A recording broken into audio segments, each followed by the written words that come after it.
What is going on, fellow Wastelanders? Welcome back to the channel. Shock Radio here, bringing you the balance changes plan for the next update. That's right, ladies and gentlemen. It is week 2 of testing. So we're going to look at how the new balance changes are different than the last balance changes. And at the end of the video, I would just like to test and show you guys my findings as it pertains to the penetration mechanics that are changing. And just to clarify, the resistance bonus modifiers that we currently have on armor. So let's get right into today's video. All right, on the left side of the screen, we have last week's balance changes. And on the right side of the screen, we have amendments to last week's balance changing, starting with the M Piercer, the rapid fire machine gun lineup, projectile speed increased by 9%. I believe that equates to more a range, but it makes it closer to hit scan than it was last week. Now we will be testing all this stuff live on Sunday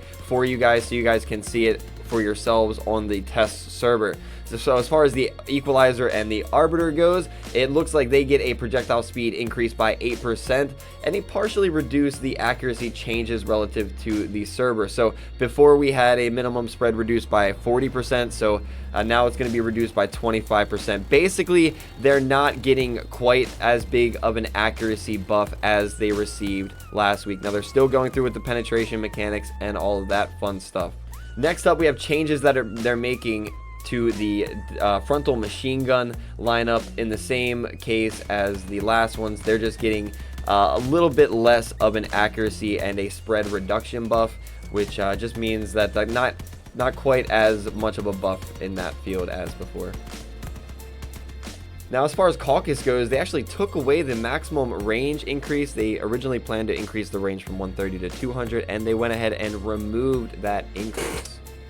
So the Goblin, Gremlin, Lapara, Shotgun lineup, all of those guys actually received a projectile speed increase over last week. They're still going ahead through with the added penetration ability, which we'll show you guys at the end of this video how that is going to minorly affect these weapons. And the ammo reserves actually decreased for some of these weapons and increased for some of these weapons. So the Goblin, Gremlin, and all the other shotguns, their ammo generally went down compared to last week on the test server. Same with Spitfire, Leech, Rupture. Jormungandr actually gets a projectile speed increase, but they're still going ahead with the penetration, a little bit of a penetration nerf there, which, as a viewer pointed out before, it's kind of tough to even gauge that, because like a Jormungandr has a bunch of pellets, and each of those pellets, I guess, would have that penetration ability. So is this penetration ability that meaningful? Probably not, but maybe it is. Now the Gravstar originally just receiving ammo, I believe, on the test server last week. Now it's just getting ammo reserve reduced from 400 to 280 pieces. Now they are removing any changes, base damage changes from the Raijin. They are also decreasing the ammo reserves. Now we're going to explain why these decrease in ammo reserves are taking place, because there is actually a reason for it. And we'll talk about that in a few moments here. Perk bonuses reduced from 12 to 10%. So a lot of people thought the Raijin was actually getting buffed based on the test server. Well, they made sure that that wasn't going to be the case. Now, of course, the Oppressor is getting that new perk, which is increased projectile speed. And you're going to keep your rotation speed of weapons. However, they are reducing the speed bonuses of the Oppressor engine and the Fin Whale engine. So obviously, they've been trying to find a way to kind of combat the brick meta that's been taking place. So we are seeing a speed reduction on Fin Whale and Oppressor. Now, some other nerfs that maybe we were expecting, but not so soon. The Jackie is being nerfed, damage reduced from 20 to 10%, speed from 7 to 4%, which is obviously much needed to combat the bricks, and the power percentage from 20 to 15%. Obviously, the Amamori has basically became non-existent in the Wasteland as Jackie meta, in particular like Jackie Scorpion meta, Jackie Devour meta, things like that have been taking over. So kind of a needed nerf to the Jackie. Is this too much of a nerf? Let me know in the comments below. So also this week we have some ammo increases for some of these reload weapons. Assembler getting an ammo reserve increase, Kaiju getting a ammo reserve increase, Thyrsus getting an ammo reserve increase. The Phoenix was set to get a nice stability bonus from the new perk. However, it's just been reduced by 5%. Now, I was mentioning all the ammo was being nerfed. A lot of the ammo in the game was being nerfed here, at least machine guns and some of the shotguns and things. Not machine guns, the shotguns.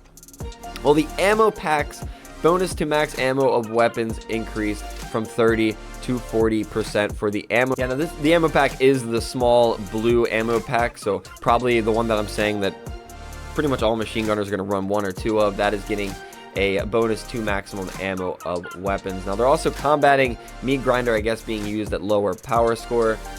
So Meat Grinder is getting a power score increase from 600 to 850. All right, guys, so now we're actually on the test server. I just want to go over a little bit about how this penetration mechanic is going to affect machine guns. I covered it a little bit in a video a couple days ago, but now that the test server is back, I would like to actually show you guys test server versus the main server. So here we have a Nathong. It has 80% bullet penetration feature. Now on the live server that we have right now, the Nathong did maximum damage to these base parts that have no damage resistance, and we're also going to show you guys the damage resistance modifier of these various parts. Like the half wall here has 10% bullet modifier, damage resistance versus bullets, so we're going to show you how that works also. So basically on the live server, the Nathong will do full damage shooting at any of these parts here without bullet resistance. Damage will go through one part and into the other. Now you'll notice the durability of these hull parts is 12 durability,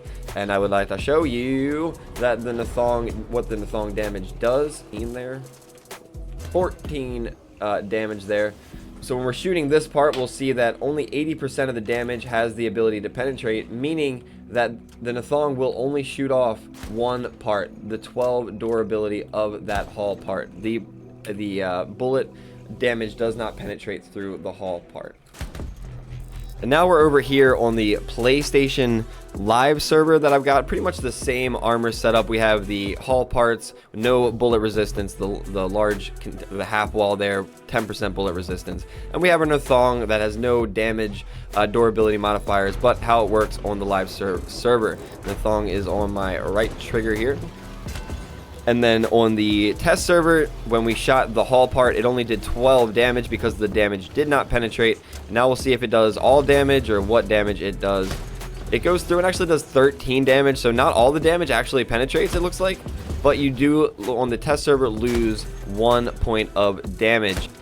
Now I wanted to point out that we do 14 damage with the Nathong, and the middle piece has 10% bullet resistance. So instead of doing 14 damage here, we actually only do 12 damage to armor pieces with the 10% bullet resistance. So guess what? The piece to the right only has 5% bullet resistance. Well, watch how much damage we do to that piece as well. Only 12 damage. So they actually round up, it looks like, when they're calculating this resistances so basically 5% and 10% bullet resistance is like damn near the same thing. I guess when you get to like higher numbers, it's a bit more of a drastic impact, but these small machine gun level, like these tiny bullets, it's the same thing.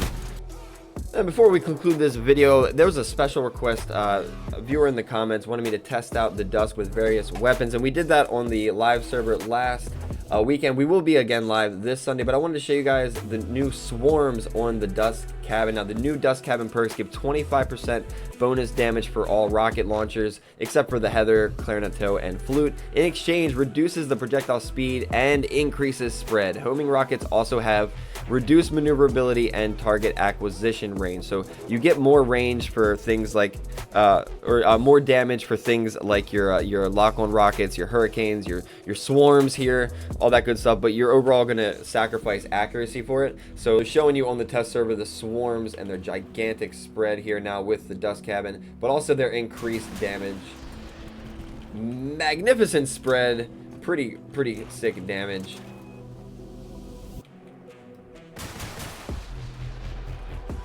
Oh yeah, well, that's all I have for you guys today. If there's anything in particular you'd like me to test out while the test server is open for tomorrow, let me know in the comments below. I will be on the test server live this Sunday. We will be giving away some awesome codes, so make sure you tune in this Sunday for our giveaways and join our Discord for the most awesome community in the Wasteland. Thank you guys for watching this video. I appreciate your support. I'll see you guys next time.